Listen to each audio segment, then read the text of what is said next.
What up, y'all? It's your boy Gumby, and welcome back to another anime review for Otaquest. We're getting into Project Echo, alright? So let's get into it, people. 1986. Cool, Project Echo. Let's get into this synopsis. So we start on Earth, Graviton City. There is an unidentified flying object hurtling towards Graviton City. It destroys the city, decimates it entirely.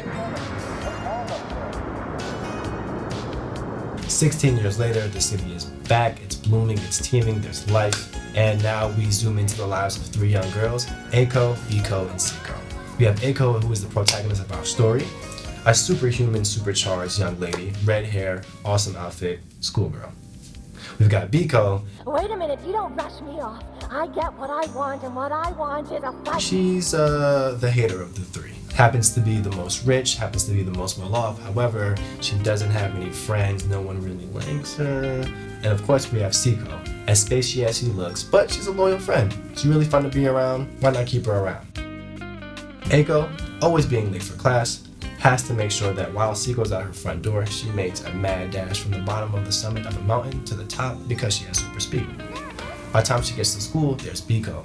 Of course, being a hater, she looks at Eiko and Seiko's relationship, she doesn't like it. She wants to be a part of it and she doesn't want Eiko in the picture whatsoever. Yeah. This week, Biko's goal is to go ahead and get Eiko out of the way so Biko and Seiko can be best of friends. She does everything from trying to get her homegirls to jump Seiko, from trying to get a new mech or a new power suit to overpower Eiko. Nothing works until she makes the Akagiyama 23. A scantily clad bikini power suit that somehow makes her 10 times stronger, 5 times faster, and on an even playing field with Eiko. Let's handle it. Eiko, Biko. They begin the clash. It gets crazy. I mean, anime style, One Punch Man, knock you through the wall, coming up from the ground into the ceiling. Crazy. Unbeknownst to Eiko and Biko, because they're so caught up in the fight, Seiko gets kidnapped right from the city. Eiko realizes and says, hey, look, Biko, I know I don't like you, I know you don't like me, so how about we just team up really quick? Let's save Seiko, and then we can get back to our spat, our homies missing. They get together, they make it happen. They do everything from jumping off of missiles until they reach the vessel to having a firefight in the middle of an intergalactic space console. The space vessel is destroyed, the city is saved. Not only weeps the crow, but also weeps the popinjay. Just something to note and consider, there are a lot of Easter eggs in the Project Echo movie. Since the production team had so much fun making the movie, you can find some amazing things.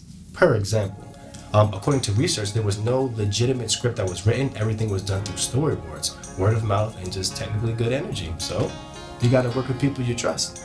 Magic comes from it. Hi, big boy. What? The alien race in the movie were all completely women. The captain, woman.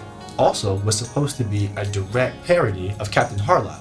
This flag stands for freedom, and I live for what it stands for. It seems that in the entire movie of Project Echo, the only males were the military, the soldier, and at the end of the movie, Clark Kent. But it is also said through research that there are male counterparts to the Alpha Sigma warriors. The males were supposed to be spiders, so that might be an explanation why there were spider-designed mecha dropping from the spaceship itself during the fight between Eiko and Biko in the city towards the end of the movie. Before I get to my next fact, let's have Nerdsworth tell you about the soundtrack.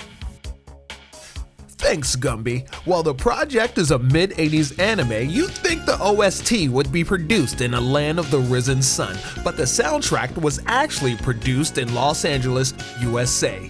Two Brooklyn kids, Joey Carbone and Little Dicky Zito, took the helm of the music arranged by Toru Akasa. These guys didn't just aim to make songs for a cartoon, they were shooting for hits, and hits is what we got. But as funk legend Jimmy Brown says, this is a man's world, but it would be nothing without women. Enter Valerie Stevenson, Samantha Newark, and Annie Livingston. These queen sirens carried the harmonies on all of our soundtrack favorites like Dance Away, Follow Your Dreams, and In Your Eyes.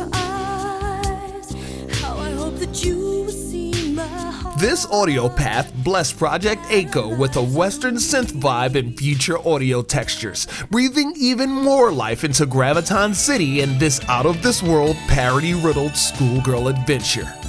Dance away. Dance away. Fun fact about the movie and Project Echo, if you remember in the final scene of the movie when Echo is about to leave out of the house, you can see a man and a woman sitting down in the den or the living room of the house. The guy resembles Clark Kent and the woman resembles Wonder Woman, so you could say that Echo was possibly the child of Superman and Wonder Woman. There's an Eternal circus in the scene where the space vessel is first making contact with the humans in outer space. If you look close enough, you can see a few Pepsi cans and other items that are pulled into the mix of the missiles.